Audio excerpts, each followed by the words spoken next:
Espero que disfruten la lectura. Atentamente, Álvaro Contreras, IICG 2016. Hoy día se habla mucho de posmodernidad. Más aún, se habla tanto de ella que ha venido a ser casi obligatorio guardar una distancia frente a este concepto, considerarlo una moda pasajera, declararlo una vez más concepto superado. Con todo, yo sostengo que el término posmoderno sigue teniendo un sentido, y que este sentido está ligado al hecho de que la sociedad en que vivimos es una sociedad de la comunicación generalizada, la sociedad de los medios de comunicación, más media. Ante todo, hablamos de posmoderno porque consideramos que, en algún aspecto suyo esencial, la modernidad ha concluido. El sentido en que puede decirse que la modernidad ha concluido depende de lo que se entienda por modernidad. Creo que, entre las muchas definiciones, hay una en la que podemos llegar a un acuerdo. La modernidad es la época en la que el hecho de ser moderno viene a ser un valor determinante. En italiano y en otras muchas lenguas, según creo, es todavía una ofensa llamarle a uno reaccionario, es decir, adherido a los valores del pasado, a la tradición, a formas superadas de pensar. Más o menos, esta consideración eulógica, elogiosa, del ser moderno es lo que, a mi parecer, caracteriza toda la cultura moderna. Esta actitud no es tan evidente desde fines del 400, fecha en que oficialmente se pone el comienzo de la Edad Moderna, aun cuando desde entonces, por ejemplo, en la nueva manera de considerar al artista como genio creador, gana terreno un culto cada vez más intenso por lo nuevo, por lo original, que no existía en las épocas precedentes, en las que, al contrario, la imitación de los modelos era un elemento de suma importancia. Con el paso de los siglos se hará cada vez más claro que el culto por lo nuevo y por lo original en el arte se vincula a una perspectiva más general que, como sucede en la época de la Ilustración, considera la historia humana como un proceso progresivo de emancipación, como la realización cada vez más perfecta del hombre ideal. Si la historia tiene este sentido progresivo, es evidente que tendrá más valor lo que es más avanzado en el camino hacia la conclusión, lo que está más cerca del final del proceso. Ahora bien, para concebir la historia como realización progresiva de la humanidad auténtica, se da una condición: que se la pueda ver como un proceso unitario. Solo si existe la historia se puede hablar de progreso.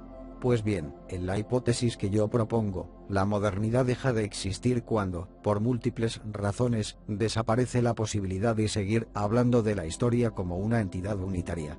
Tal concepción de la historia, en efecto, implicaba la existencia de un centro alrededor del cual se reúnen y ordenan los acontecimientos. Nosotros concebimos la historia como ordenada en torno al año del nacimiento de Cristo, y más específicamente, como una concatenación de las vicisitudes de las naciones situadas en la zona central del Occidente, que representa el lugar propio de la civilización, fuera de la cual están los hombres primitivos, las naciones en vías de desarrollo, etc. La filosofía surgida entre los siglos XIX y XX ha criticado radicalmente la idea de historia unitaria y ha puesto de manifiesto cabalmente el carácter ideológico de estas representaciones. Así, Walter Benjamin, en un breve escrito del año 1938, sostenía que la historia concebida como un decurso unitario es una representación del pasado construida por los grupos y las clases sociales dominantes.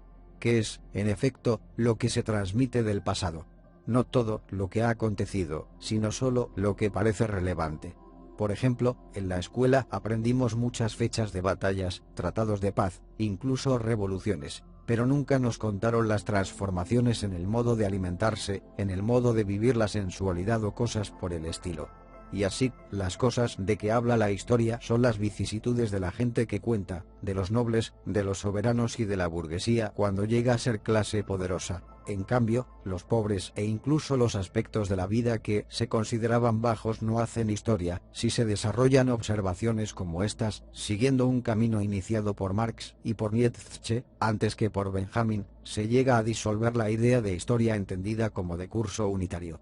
No existe una historia única, existen imágenes del pasado propuestas desde diversos puntos de vista, y es ilusorio pensar que exista un punto de vista supremo, comprensivo, capaz de unificar todos los demás, como sería la historia que engloba la historia del arte, de la literatura, de las guerras, de la sensualidad, etc.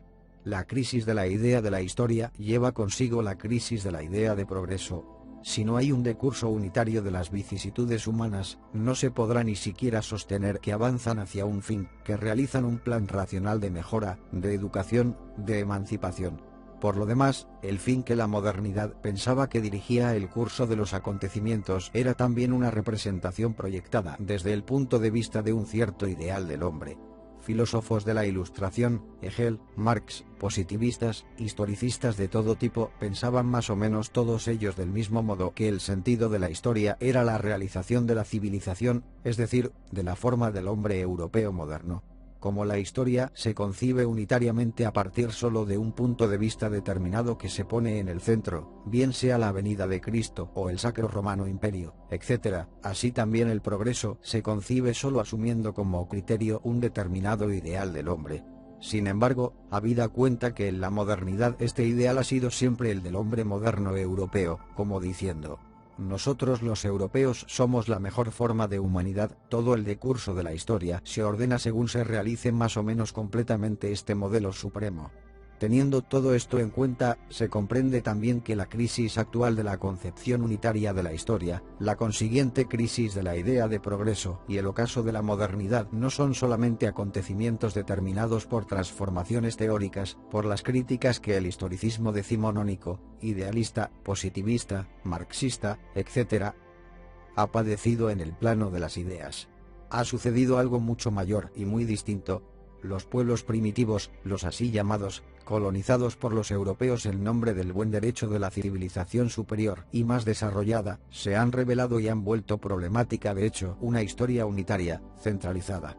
El ideal europeo de humanidad se ha manifestado como un ideal más entre otros muchos, no necesariamente peor, pero que no puede pretender, sin violencia, el derecho de ser la esencia verdadera del hombre, de todo hombre. Juntamente con el final del colonialismo y del imperialismo, ha habido otro gran factor decisivo para disolver la idea de historia y acabar con la modernidad, a saber, la irrupción de la sociedad de la comunicación. Llegamos así al segundo punto de esta conferencia, el que se refiere a la sociedad transparente. Como se habrá observado, la expresión sociedad transparente aparece ya en el título con un signo de interrogación. Lo que trato de defender es lo siguiente: A. Que en el nacimiento de una sociedad posmoderna desempeñan un papel determinante los medios de comunicación. B. Que esos medios caracterizan a esta sociedad no como una sociedad más transparente, más consciente de sí, más ilustrada, sino como una sociedad más compleja, incluso caótica, y, por último, C. Que precisamente en este relativo caos residen nuestras esperanzas de emancipación. Ante todo, la imposibilidad de concebir la historia como un decurso unitario, imposibilidad que, según la tesis aquí defendida, da lugar al ocaso de la modernidad, no surge solamente de la crisis del colonialismo y del imperialismo europeo. Es también, y quizás en mayor medida, el resultado de la irrupción de los medios de comunicación social. Estos medios, prensa, radio, televisión, en general todo aquello que en italiano se llama telemática, han sido la causa determinante de la disolución de los puntos de vista centrales, lo que un filósofo francés, Jean-Francois Lyotard, llama los grandes relatos. Este efecto de los medios de comunicación es exactamente el reverso de la imagen que se hacía de ellos todavía un filósofo como Theodor Adorno. Apoyado en su experiencia de vida en Estados Unidos durante la Segunda Guerra Mundial, Adorno, en obras como Dialéctica de la Ilustración, preveía que la radio, más tarde también la televisión, tendría el efecto de producir una homologación general de la sociedad, haciendo posible e incluso favoreciendo, por una especie de tendencia demoníaca interna, la formación de dictaduras y gobiernos totalitarios capaces, como el Gran Hermano de George Crewell en 1984, de ejercer un control exhaustivo sobre los ciudadanos por medio de una distribución de eslogans publicitarios, propaganda comercial no menos que política, concepciones estereotipadas del mundo. Pero lo que de hecho ha acontecido, a pesar de todos los esfuerzos de los monopolios y de las grandes centrales capitalistas, ha sido más bien que radio, televisión, prensa han venido a ser elementos de una explosión y multiplicación general de Weltanschauungen, de concepciones del mundo. En los Estados Unidos de los últimos decenios han tomado la palabra minorías de todas clases, se han presentado a la palestra de la opinión pública culturas y subculturas de toda índole. Se puede objetar ciertamente que a esta toma de la palabra no ha correspondido una verdadera emancipación política, el poder económico está todavía en manos del gran capital, etc. Puede ser, no quiero alargar aquí demasiado la discusión sobre esa materia. Pero el hecho es que la lógica misma del mercado de la información postula una ampliación continua de este mercado y exige en consecuencia que todo, en cierto modo, venga a ser objeto de comunicación. Esta multiplicación vertiginosa de las comunicaciones, este número creciente de subculturas que toman la palabra, es el efecto más evidente de los medios de comunicación, y es a su vez el hecho que, enlazado con el ocaso o, al menos, la transformación radical del imperialismo europeo, determina el paso de nuestra sociedad a la posmodernidad. El Occidente vive una situación explosiva, una pluralización irresistible no solo en comparación con otros universos culturales, el tercer mundo, por ejemplo, sino también en su fuero interno. Tal situación hace imposible concebir el mundo de la historia según puntos de vista unitarios. La sociedad de los medios de comunicación, precisamente por estas razones, es lo más opuesto a una sociedad más ilustrada, más educada. Los medios de comunicación, que en teoría hacen posible una información en tiempo real de todo lo que acontece en el mundo, podrían parecer en realidad como una especie de realización práctica del espíritu absoluto de Hegel, es decir, una autoconciencia perfecta de toda la humanidad, la coincidencia entre lo que acontece, la historia, y la conciencia del hombre. Mirándolo bien, críticos de inspiración hegeliana y marxista, como Adorno, razonan pensando cabalmente en este modelo y fundamentan su pesimismo en el hecho de que tal modelo, por culpa, en el fondo, del mercado, no se realiza como pudiera, o se realiza de un modo pervertido y caricaturesco, como en el mundo homologado, quizás incluso feliz a causa de la manipulación de los deseos, y dominado por el gran hermano. Pero la liberación de todas esas múltiples culturas y Weltanschauungen, hecha posible por los medios de comunicación, ha olvidado precisamente el ideal de una sociedad transparente. ¿Qué sentido tendría la libertad de información, aunque no fuera más que la existencia de más canales de radio y de televisión, en un mundo en que la norma fuese la reproducción exacta de la realidad, la perfecta objetividad, la identificación total del mapa con el territorio? De hecho, intensificar las posibilidades de información acerca de la realidad en sus más variados aspectos hace siempre menos concebible la idea misma de una realidad. Si tenemos una idea de la realidad, no puede entenderse esta como el dato objetivo que está por debajo o más allá de las imágenes que de ella nos dan los medios de comunicación. ¿Cómo y dónde podremos alcanzar tal realidad en sí misma? La realidad, para nosotros, es más bien el resultado de cruzarse y contaminarse las múltiples imágenes, interpretaciones, reconstrucciones que distribuyen los medios de comunicación en competencia mutua y, desde luego, sin coordinación central alguna. A modo de conclusión provisional, estoy tratando de proponer una tesis que puede enunciarse así. En la sociedad de los medios de comunicación, en lugar de un ideal de emancipación modelado sobre el despliegue total de la autoconciencia, sobre la conciencia perfecta de quien sabe cómo están las cosas, se abre camino a un ideal de emancipación que tiene en su propia base, más bien, la oscilación, la pluralidad y, en definitiva, la erosión del mismo principio de realidad. Toda la importancia de las enseñanzas filosóficas de autores como Nietzsche o Heidegger está aquí, en el hecho de que estos autores nos ofrecen los instrumentos para comprender el sentido emancipante del final de la modernidad y de su idea de historia. Nietzsche, en efecto, ha demostrado que la imagen de una realidad ordenada racionalmente sobre la base de un principio central, tal es la imagen que la metafísica se ha hecho siempre del mundo, es solo un mito asegurador propio de una humanidad todavía primitiva y bárbara. La metafísica es todavía un modo violento de reaccionar ante una situación de peligro y de violencia. Trata, en efecto, de adueñarse de la realidad con un golpe sorpresa, echando mano, o haciéndose la ilusión de echar mano, del principio primero del que depende todo, y asegurándose por tanto ilusoriamente el dominio de los acontecimientos. Heidegger, siguiendo en esta línea de Nietzsche, ha demostrado que concebir el ser como un principio fundamental y la realidad como un sistema racional de causas y efectos no es sino un modo de hacer extensivo a todo el ser el modelo de objetividad científica, de una mentalidad que, para poder dominar y organizar rigurosamente todas las cosas, las tiene que reducir al nivel de puras apariencias mensurables, manipulables, sustituibles, reduciendo finalmente a este nivel incluso al hombre mismo, su interioridad, su historicidad. Por consiguiente, si con la multiplicación de las imágenes del mundo perdemos el sentido de la realidad, como se dice, no es en fin de cuentas una gran pérdida. Por una especie de perversión de la lógica interna, el mundo de los objetos mensurables y manipulables por la ciencia técnica, el mundo de lo real, según la metafísica, ha venido a ser el mundo de las mercaderías, de las imágenes, el mundo fantasmagórico de los medios de comunicación. Tendremos que contraponer a este mundo la nostalgia de una realidad sólida, unitaria, estable y autorizada. Semejante nostalgia corre el peligro de transformarse continuamente en una actitud neurótica, en el esfuerzo por reconstruir el mundo de nuestra infancia, donde la autoridad familiar era a la vez amenazante y aseguradora. Pero, ¿en qué consiste más específicamente el posible alcance emancipador, liberador, de la pérdida del sentido de la realidad, de la verdadera y propia erosión del principio de realidad en el mundo de los medios de comunicación? Aquí, la emancipación consiste más bien en el desarraigo, depaisement, que es también, y al mismo tiempo, liberación de las diferencias, de los elementos locales, de lo que podríamos llamar en síntesis el dialecto.